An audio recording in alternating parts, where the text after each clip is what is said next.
कसम खाती मैं नामो निशान मिटा दूंगी उस इंसान का इस धरती पर से। बता बेटा।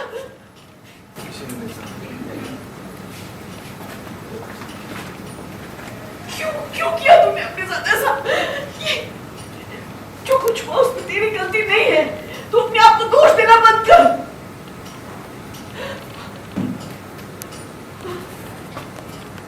वो आपका ऐसे इंसान कैसे लगा सकते हैं?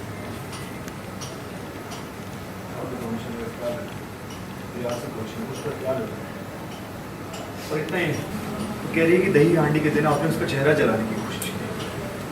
तो इतनी घटिया बात कैसे कर सकते हैं? संभालो, तो जानती है ना, इनको तो स्वामी के लिए कुछ भी कहती है। सही कहा मेरे। तू भूल जा उसे। वो तेरे गुजरा हुआ कल है और मुझे कोई परवाह नहीं है कि वो मेरे बारे में क्या सोचती है। मुझे सिर्फ तेरी फिक्र है। मिस मुदैना, फर्स्ट एड बॉक्स कब लेकर आओगी? जी मम्मी। ओके, ये लीजिए मम्मी जी। तुम्हारी हिम्मत कैसे हुई यहाँ आने की? मेरी भाई है नौकर, हम को खाओ देती है और छोटी बहन की चिंता जताने के लिए। निकलो घर से। ओ हेलो, तुम शायद ये बात भूल रही हो कि प्रतीक ने ना मुझे फोन किया था ये बताने के लिए कि राघव जी जो मुसीबत में, तुम्हें नहीं। तो इससे ये प्रूव होता है कि उनकी लाइफ पार्टनर मैं हूँ, तुम नहीं। बस करो तुम दोनों। एक टाइम मिला है जोर जोर से लड़ने का। मम्मी जी, मुझे कोई शौक नहीं है इसके साथ लड़ने का, पर सवाल तो ये है ये इस हाउस में अब तक कर क्या? हम सब लोग भूल गए हैं क्या? इसकी फैमिली ने मुझे और उन्नत को धोखा दिया। इसकी बहन प्रीत ने नीता आंटी का खून किया है। और ये तो हम भूल नहीं सकते ना कि इससे जुड़े हर रिश्ते ने हमारी जिंदगी में सिर्फ जहर ही घोला है। तो ये भी उनमें से एक ही है। तो हम इंतजार किस बात का कर रहे हैं? जैसे हमने रीत को इस घर से बाहर फेंका, इसको भी बाहर फेंकते हैं। ठीक है, मैं भी देखती हूँ किसमें इतनी हिम्मत है कि मुझे इस घर से बाहर भेजें। सासू माँ, आप मुझे इस घर से बाहर निकालेंगी। मम्मी जी, तुम बड़ी सासू माँ नहीं है। जब दो लोग बात कर रहे हो ना फैमिली में, तो बीच में नहीं बोलना चाहिए, समझी? मैं इस घर में रहूँ या चली जाऊँ? ये कोई टाइम नहीं है तमाशा करने का। बड़ी परिवार वाली बन रही हो ना। हमारे परिवार में इतना कुछ हो रहा है, तुम्हें कोई चिंता है या नहीं? मेरे राघव बेटे उन्नति बिटिया ने अपनी माँ को खोया है। मेरा सारा ध्यान मेरे इन दो बच्चों पर है, तुम दोनों पर नहीं। जाओ, फुटो यहाँ से, जाओ, निकलो यहाँ से।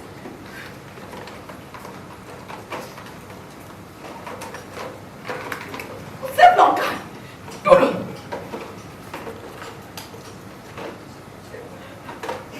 तुम दोनों बेवकूफों की बातों पर ध्यान मत दे। तुम भी फिक्र कर।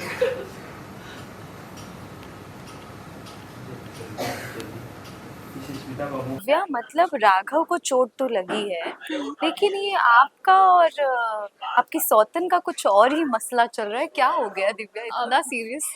घर में कुछ भी होता रहे, पर दिव्या और स्मिता तो एक दूसरे को फूटी आंख नहीं सुहाती। तो राघव ब्रो को बहुत ज़्यादा चोट लगी है। उन्होंने वो गुंडों ने उनकी पिटाई की है। तो वो घर जब वापस आए हैं तो हम सब लोग बहुत परेशान हैं कि क्या हो गया राघव ब्रो को। अब दिव्या फर्स्ट एड उनके लिए लेने जाती है तो स्मिता ऑलरेडी वहाँ पे फर्स्ट एड लेके पहुँच जाती है। तो बहुत गुस्सा होती है कि तुम्हारी बहन ने ही तो सारे घाव दिए हैं, तो अब तुम क्यों चिंता जता रही हो। फिर उनका छोटा सा फाइट होता है जो उनका यूजुअली चलता रहता है। तो कितना जो एक पूरा एंगर है एक दिव्या के मन में, वो जायज़ है, क्योंकि अपने ऑलरेडी वाइफ के रहते किसी और का आना और हाँ। सिचुएशंस का भी ध्यान ना रहना, ये I think it's a natural. हाँ। तो वो किस तरह से गुस्सा निकला है इस बार भी सो एक्चुअली का? दिव्या का जो एंगर है वो बिल्कुल नेचुरल है, because Prateek is already married to Divya and उसके होते हुए विदाउट उसको डिवोर्स दिए या उसे बताए कि वो शादी में नहीं रहना चाहता, उसने ऑलरेडी किसी से शादी कर ली और वो भी रीत की बहन से। रीत ऑलरेडी दिव्या को पसंद नहीं है, तो now she is very much in anger. वो बहुत ज़्यादा पेन में भी है, एंगर में भी है। उसे ऐसा लग रहा है मेरी ज़मीन खिसक गई मेरे पैरों के नीचे से कि अब मैं कहाँ जाऊँ, मेरा हस्बैंड किसी और से कैसे शादी कर सकता है।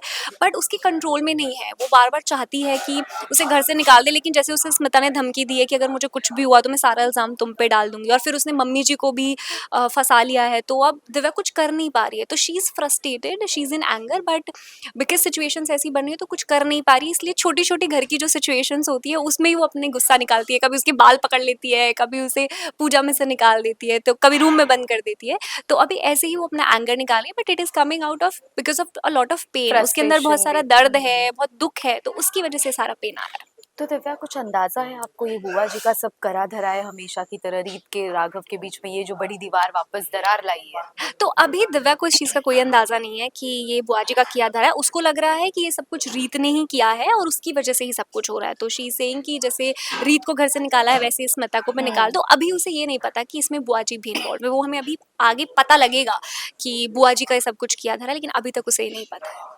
लास्टली क्या लगता है इस बार भी डिवोर्स होते होते रहेगा? क्या होगा रीत और राघव के रिश्ते का?